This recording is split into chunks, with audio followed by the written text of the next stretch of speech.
Welcome to another episode of Make Mental Health Matter. I am your host, Kelly Melissa Reinhart, and I am super excited for you to be here watching this episode, as with all the other episodes. But my special guest tonight, I have been on her show, and now she's coming on my show, and I'm just very excited. But as we start the show, you may have watched last week, and we had some technical difficulties at the beginning of the video, but we're making sure that we don't have those anymore. And if you happen to be listening on the radio, you have no idea what I'm talking about. So, those of you that happen to watch the episodes, thank you so much for tuning in. Or if you happen to listen, I know that is a fun way also. Now that we are on E360 TV and Dream Vision 7 radio, we get a chance to reach more people. And the whole point of the Make Mental Health Matter show is to bring professionals or advocates of mental health or those with lived experience. And if you've been watching for some time or listening, you know that most of my guests that I bring, they have a story. They have a reason why they do what they do. And my guest tonight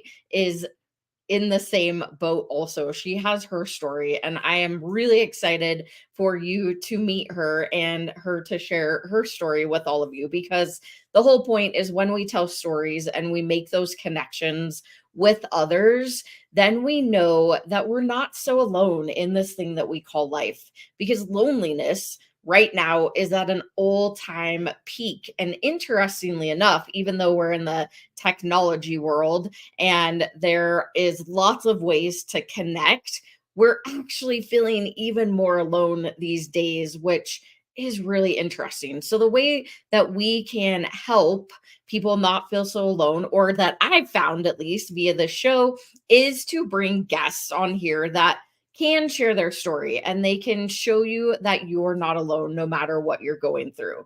Also, giving you some tools and some tips and some tricks and maybe just some advice that you can go throughout this life utilizing. So, without further ado, let me read my bio.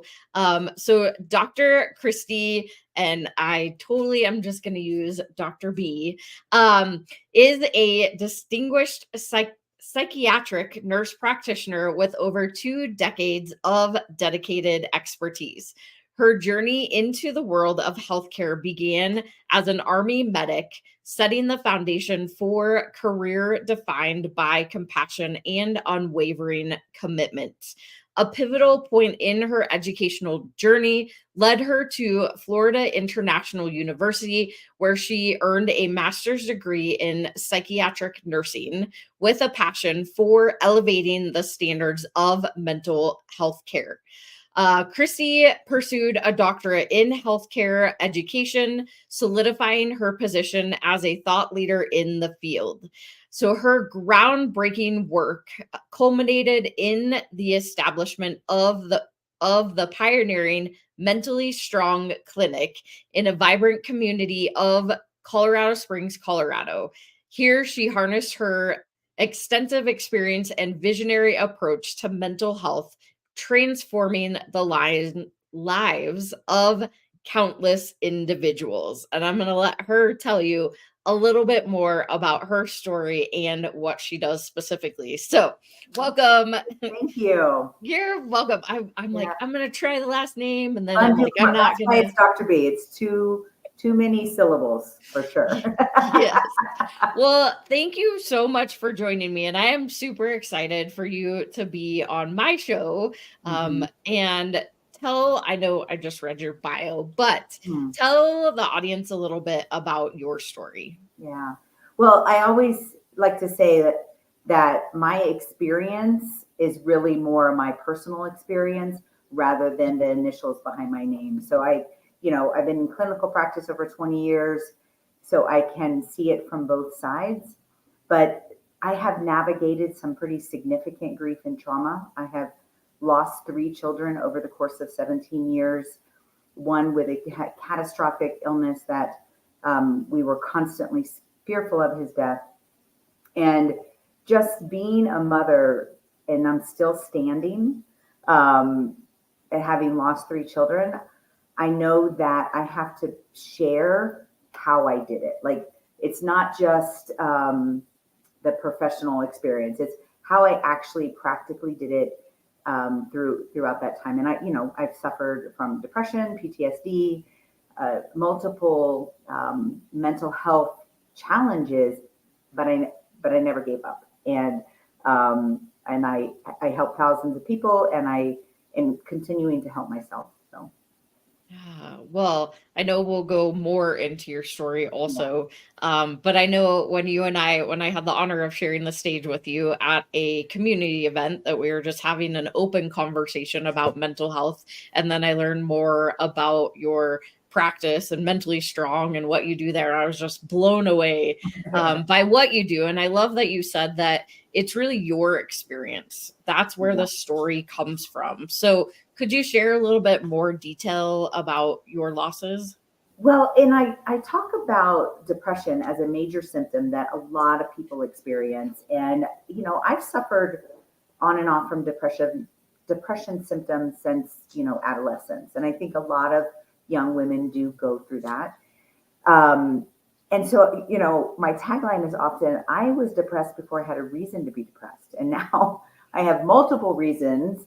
And, there's so many factors in the symptoms of depression, not just, this DSM that we always refer to and these clinical symptoms.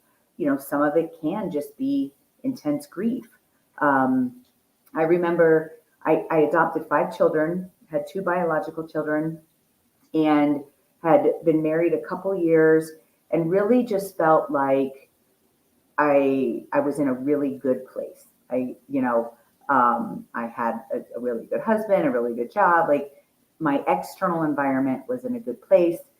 And, hence adopting 5 children and thinking, I've got this. I'm a psychiatric nurse practitioner. My husband had a doctorate in special education. But the children that we adopted actually had PTSD, trauma, reactive attachment. They were older. They were 7, 8, and 10 when we adopted them. And so they came with some pretty significant trauma. And I would often say to them, you're safe now. Like, yes, you've been in these foster homes, you've been in your biological family's homes, you've been abused, but you are now safe. And there was specifically a 3-child sibling group that we had adopted that had been together since birth in multiple family homes, had been physically and sexually abused in the foster care system. And here I am telling them that they're safe. And July 5th, 2005, the oldest of that 3-child sibling group, Johnny, died in a drowning accident. And it was only about 14 months after the legal adoption. And he was literally just coming out of his shell. And we were on a family vacation in Kentucky. These are city kids, right? They were born and raised in Miami. They thought, if I can swim in a pool, I can swim in a river. And I had told him to wear a life jacket, but he was with a lot of other young boys, and there was adults there and everything. But he was swimming across the river and went under and just never came up.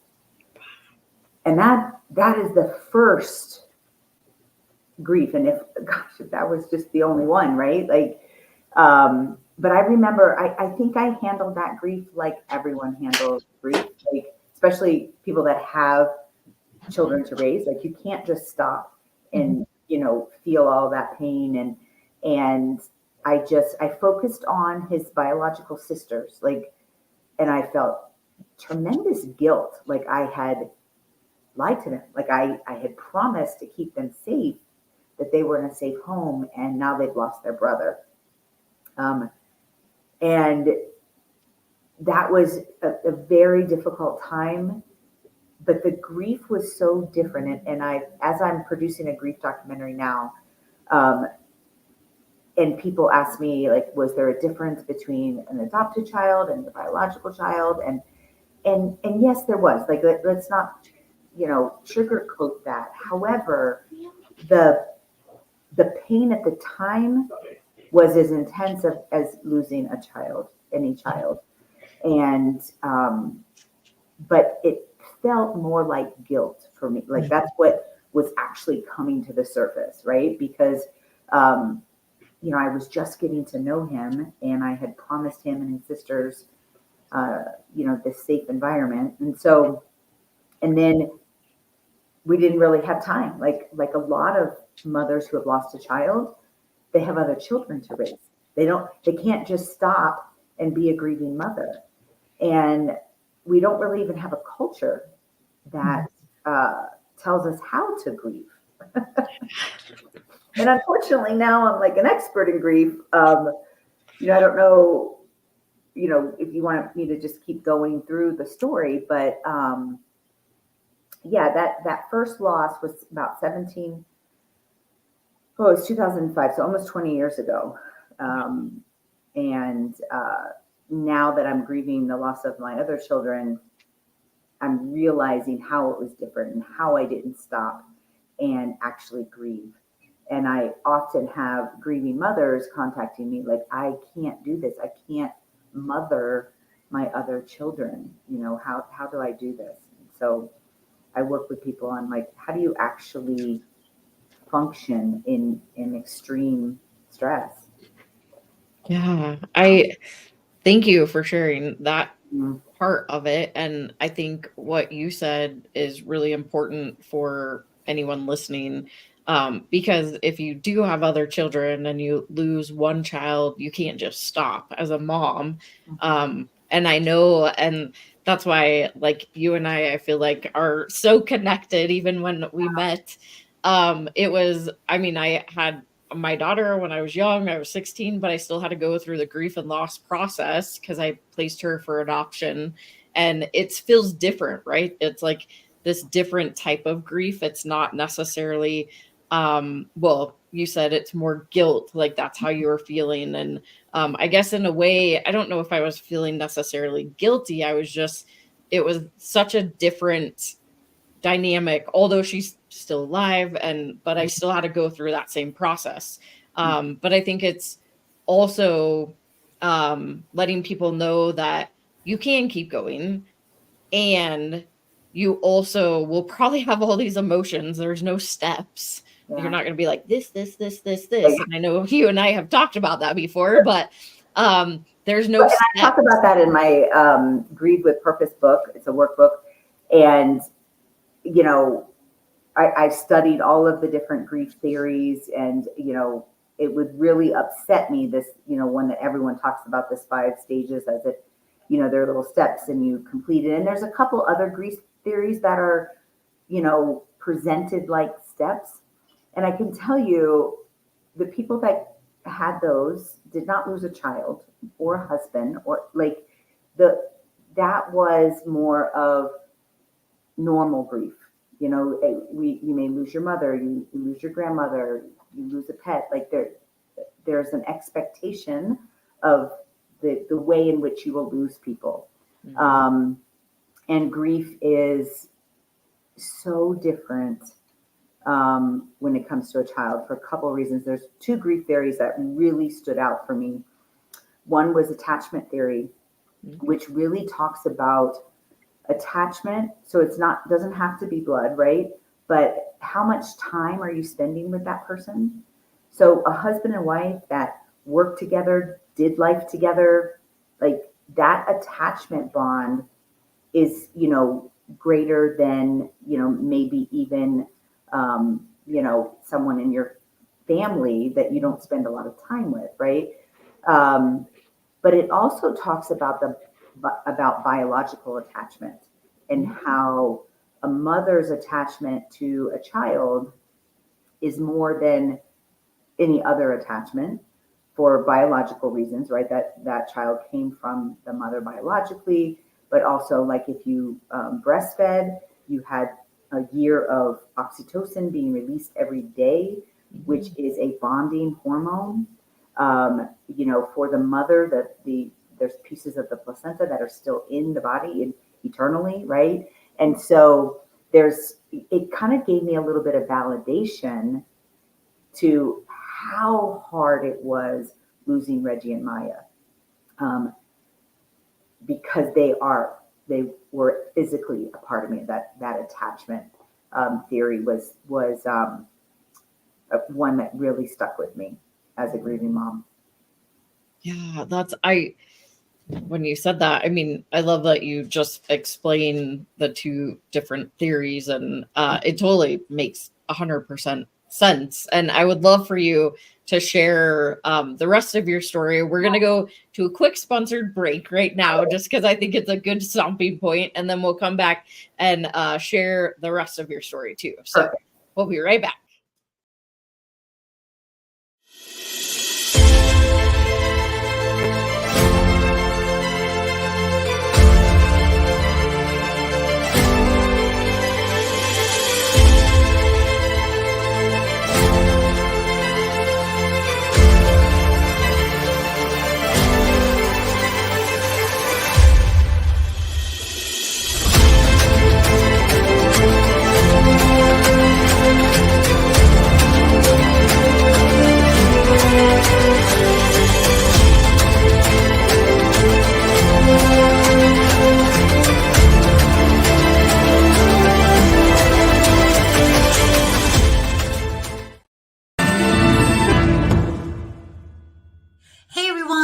Araya McGarry. I'm the host of Get Celebritized with Araya McGarry, right here Wednesday nights, 8 p.m. Eastern Time on the Limelight Network, right here on E360 TV.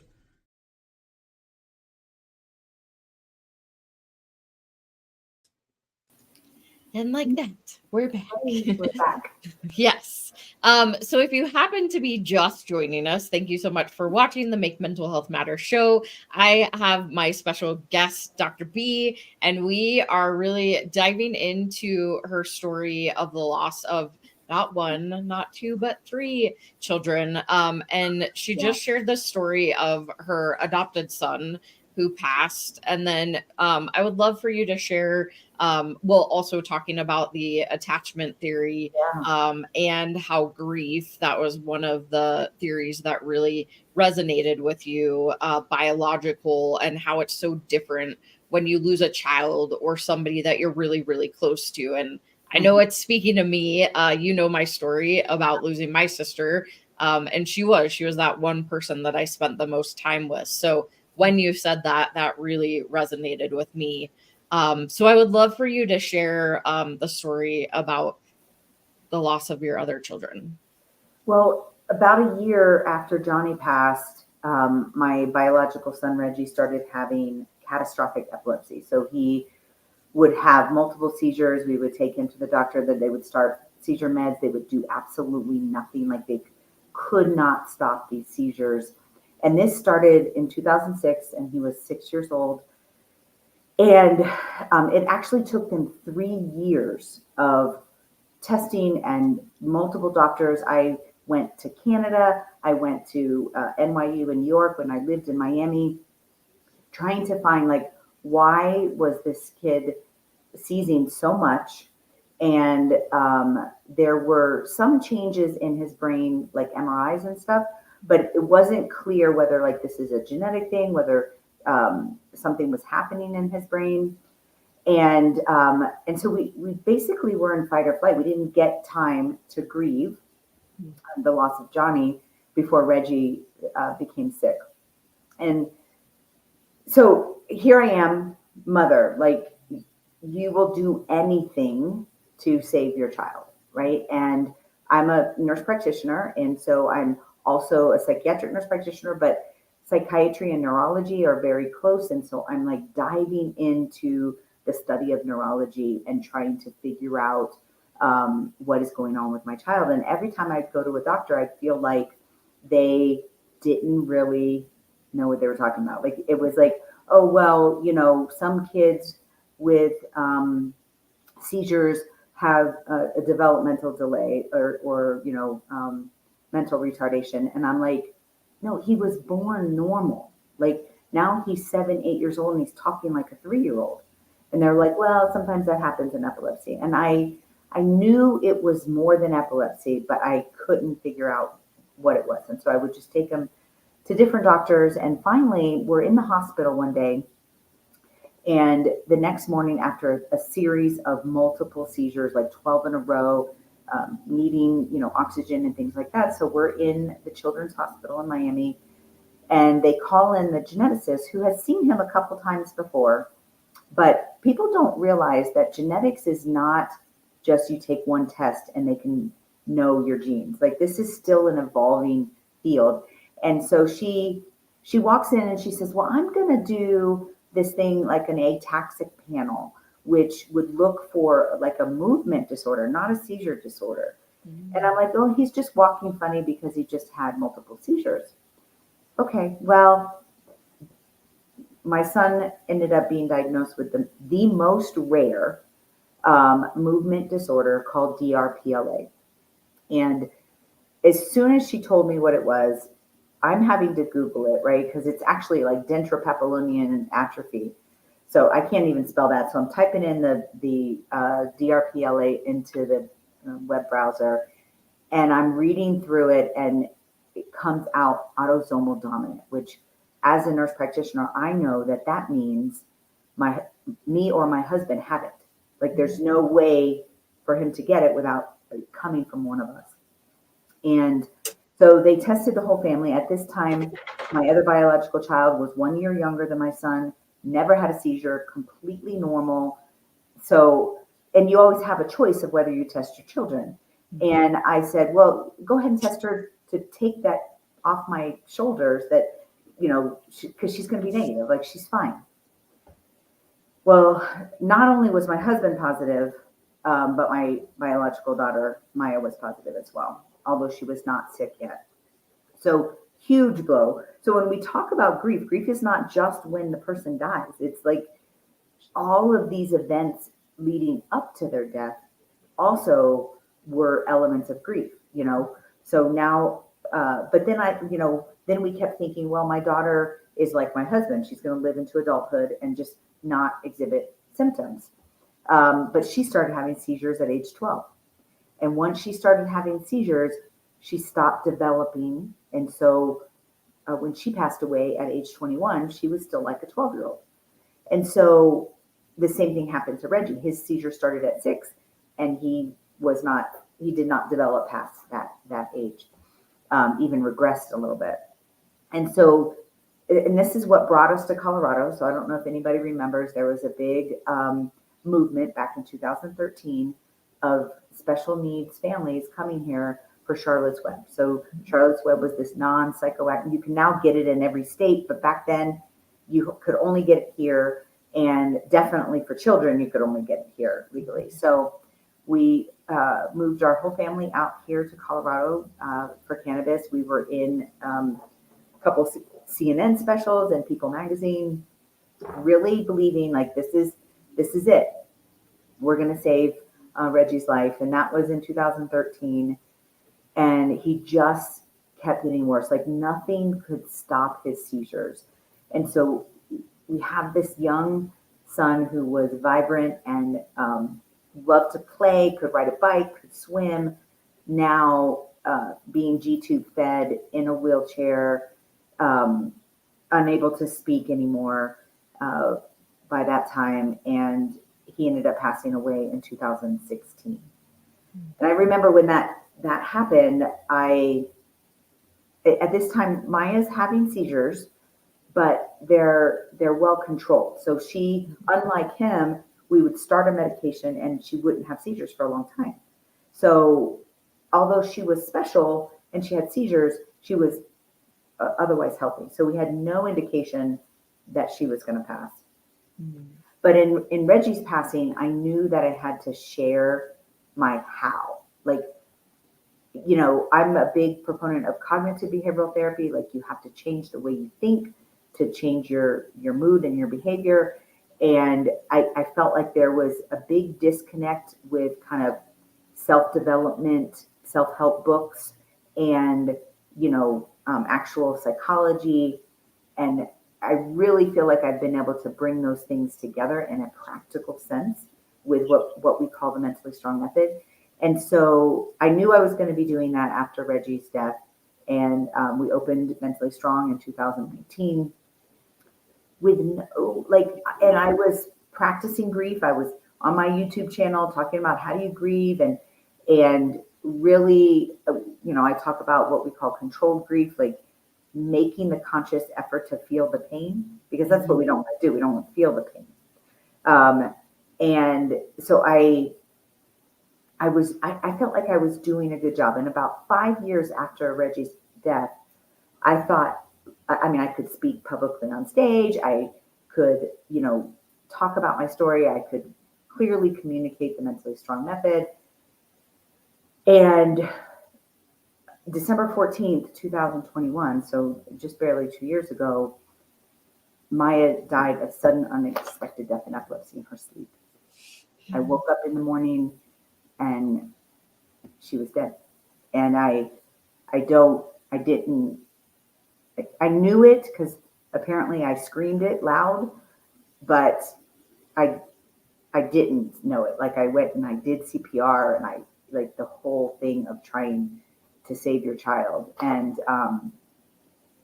so so I've experienced all these different types of grief of, unexpected accident, from a drowning accident to kind of a medical death, right? Like for years, we've been afraid for his death.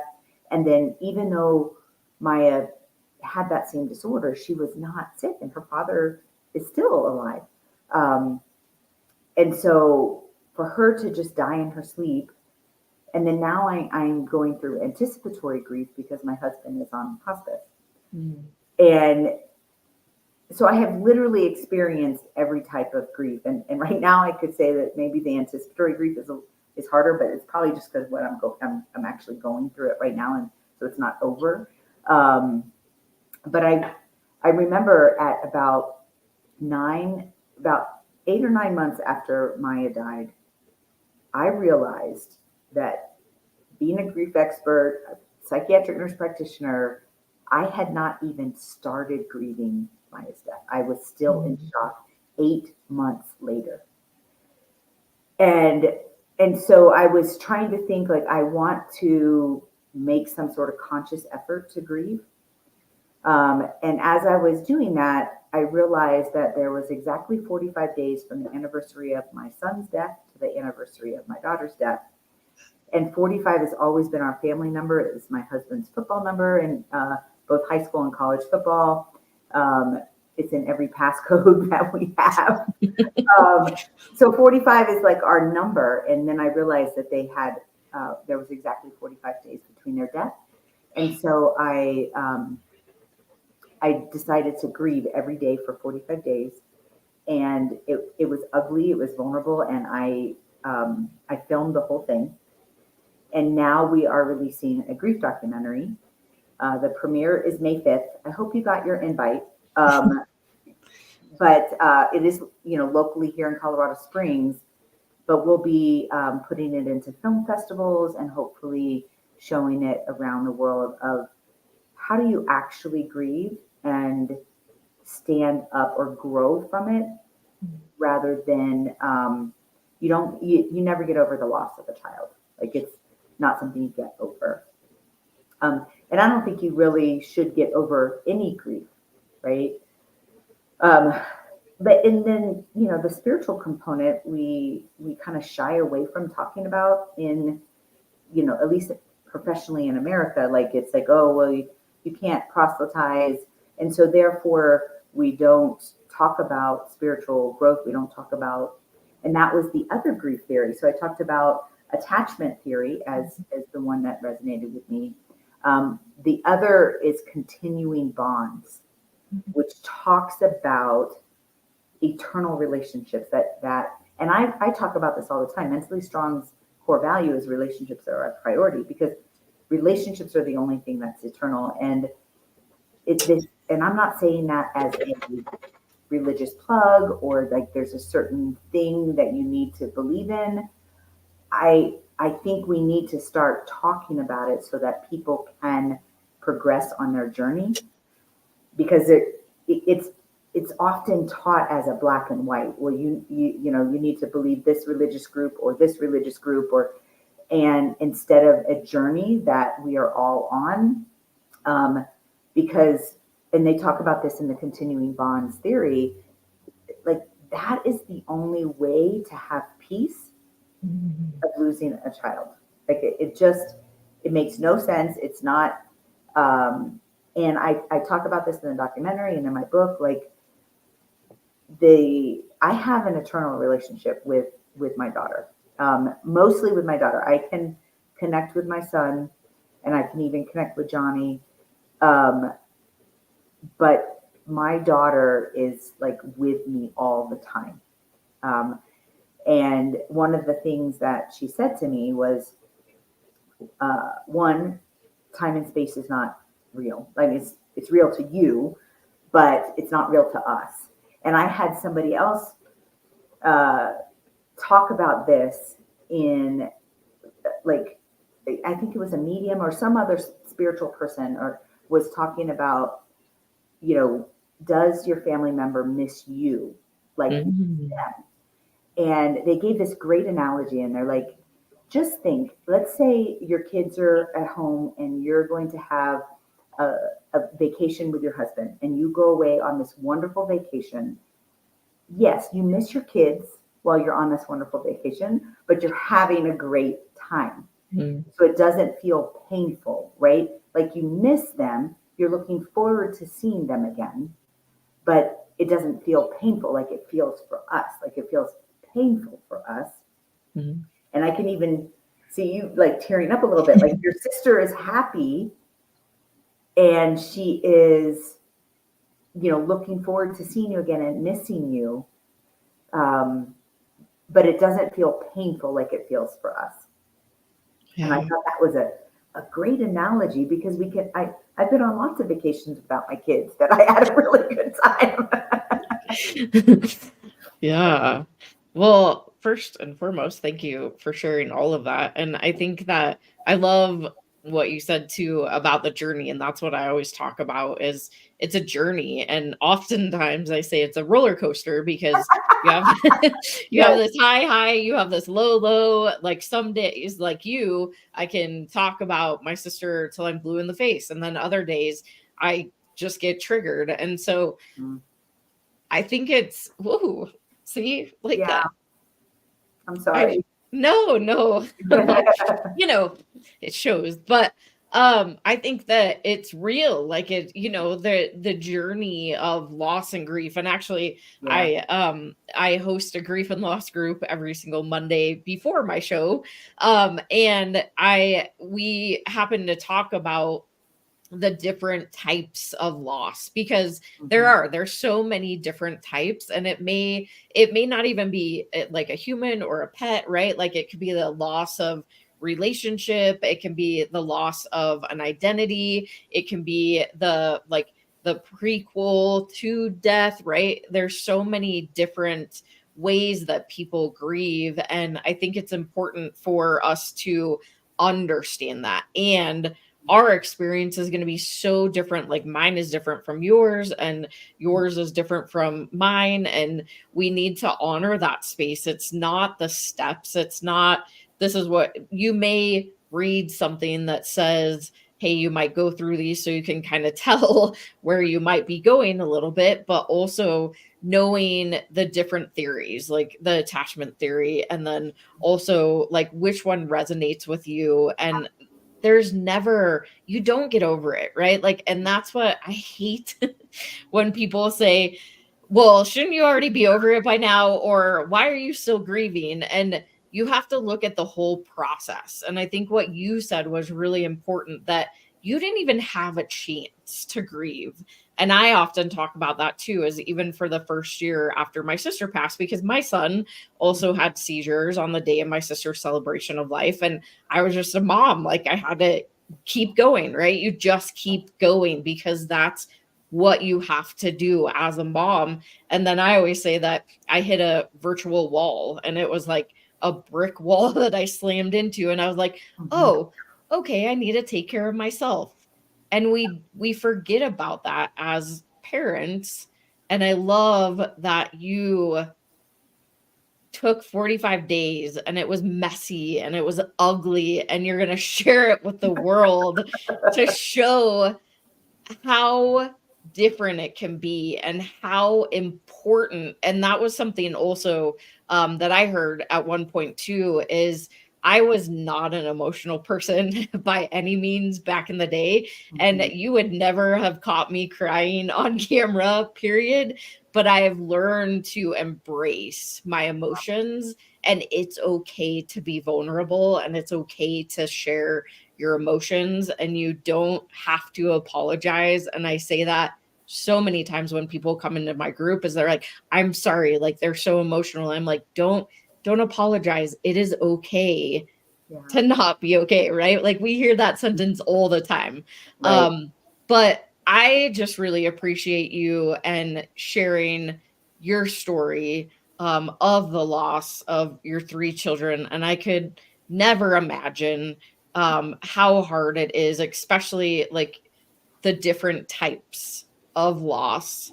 And we're going to go to one more quick sponsored break, but when we get back, I just want you to share a little bit more information about Mentally Strong specifically, and then also your book and all the things. So we'll be right back after this quick sponsored break.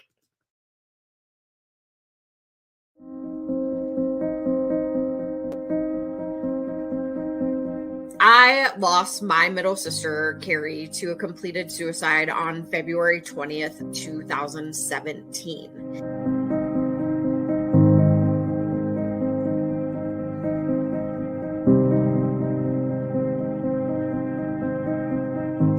My story, however, it isn't unique. I am a domestic violence survivor and a recovering addict. For 14 years, I was in active addiction, and because of Kelli and the work that she does and the opportunity to have my voice heard, I was able to stay clean and sober and have hit a year. I'm still here, and if it wasn't for Kelli answering my call the day that I thought I was going to take my life.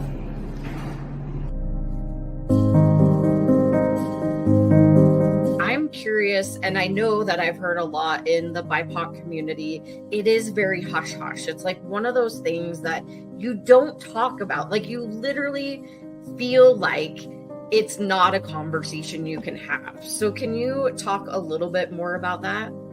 First, shout out to Kelli, because I'm glad that she asked the question.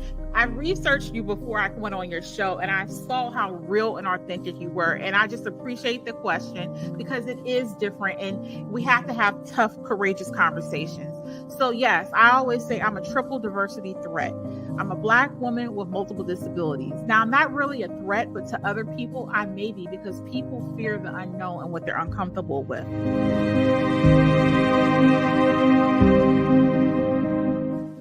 Kelli's passionate commitment to mental health awareness is a beautiful thing. It's clear in her social media posts, it's clear in the resources that she puts together, in the activities that she provides, her collaboration with organizations, and the consistent way that she continues to deliver a message encouraging people to understand that they can share openly and to break the stigma around mental health. Kelli's topics cover children and adults, talk about things that we can do as a community, things that we can do individually, and her website is packed with information and resources and all kinds of contacts that you can use to reach out, whether you're dealing with something yourself or you're looking to help somebody else who is struggling. I encourage you to check it out.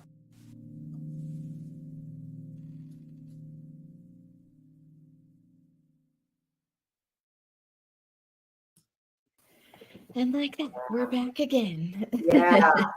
Well, and I want to start where you left off, because we say this, but I think we need to give a little more attention to it. Like, it's okay to not be okay. And we talk about that, but then we also, it's like a seesaw.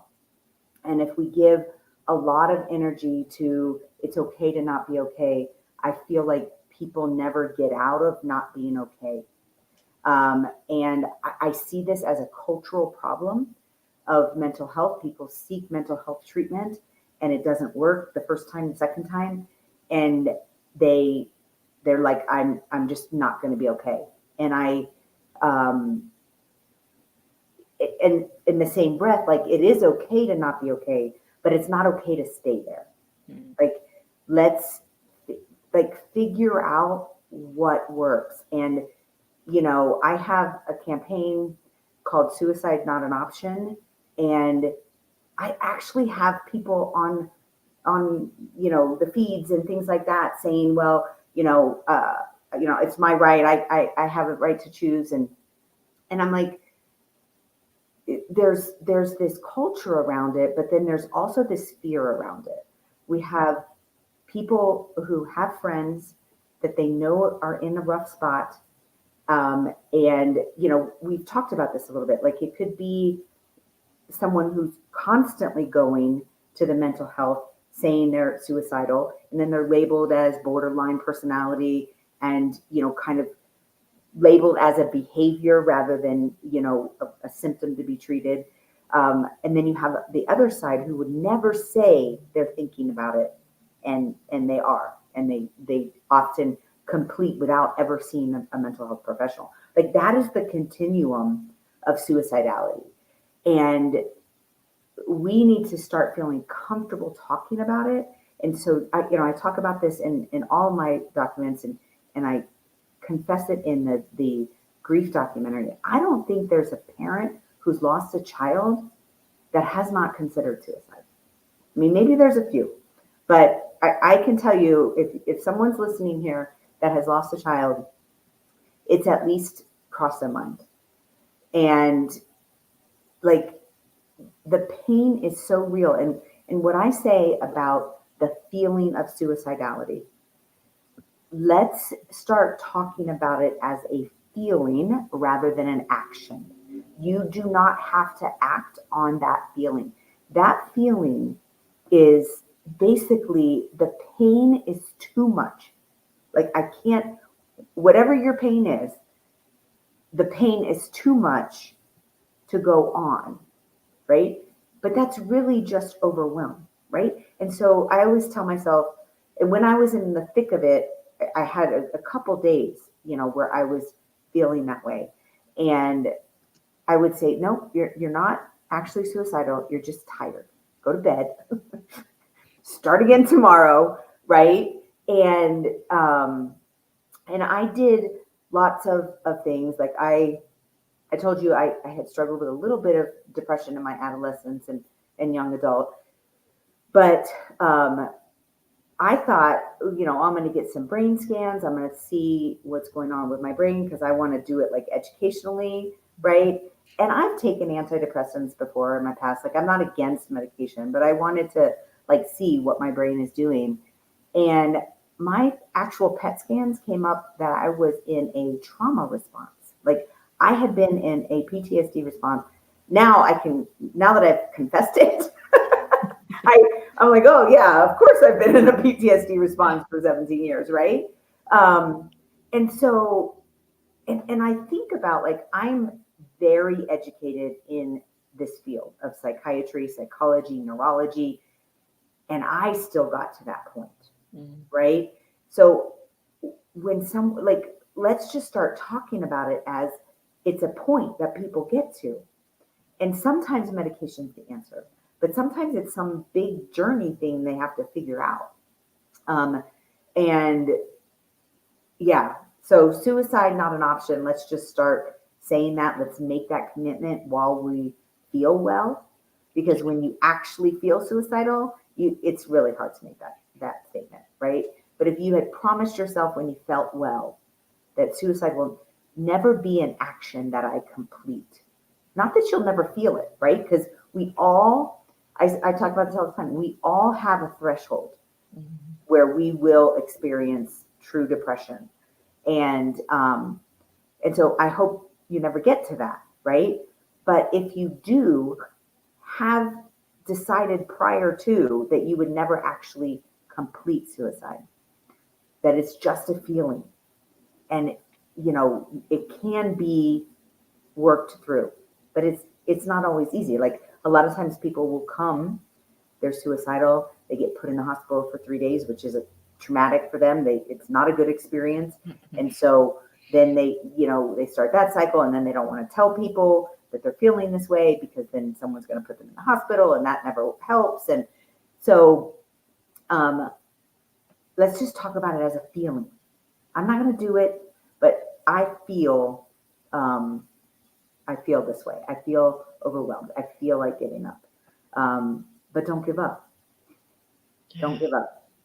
I love that you pointed that out too, is because I also talk about like, how do we shift our language from negative to positive? And you saying that just instantly light bulb of even with it's okay to not be okay. We are allowing people to stay in that place, right? Or it's giving them permission to stay there, but we don't want them to stay there. Like most people want to get better. Most people want to be able to actually get help. Sometimes they just don't know how. And then we take those phrases and it becomes our identity in a way.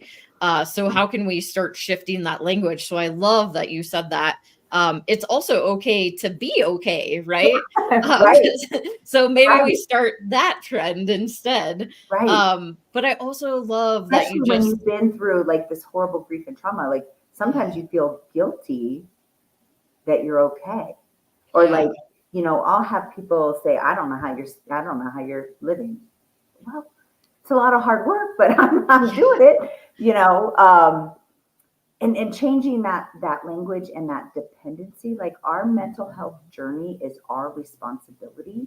Now, we need support, often need support, and you should get whatever support you need. And if your current support is not working, find other support. Like, there's, hopefully someone in your family, friend group is a support. And if not, try to build that, right? Because we can't just rely on our professional encounters. Yeah.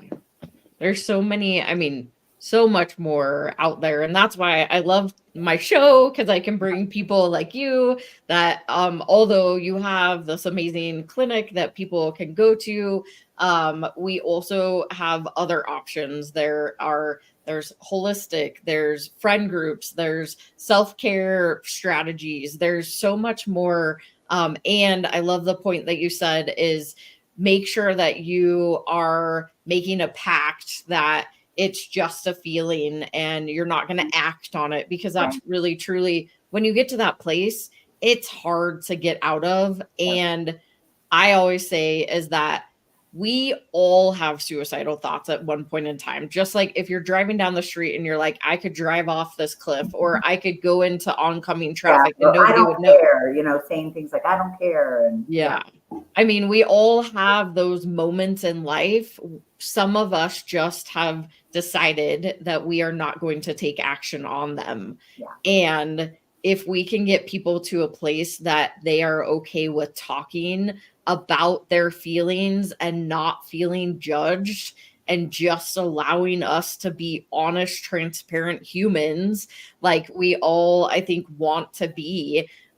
Could you imagine how incredible this world would be if we're like, I even said to somebody the other day that I want to make a button that says, I'm not okay, but I don't need you to fix me. Right? I just like, today I'm not feeling okay, and that's okay. I don't need you to fix me. Tomorrow's going to be different and I feel great, right? Like, we have those ups and downs, and we don't always need to be fixed, nor do we want to be judged. And so if we can just start having the open conversations about our experiences, about our feelings, making it a feeling, not an action, then, I feel like we could just change the world for such good. So I would love for you to share with the audience, just a little bit. We only have a couple more minutes, but I would love you to share how people can find you if they want to learn more about you and Mentally Strong.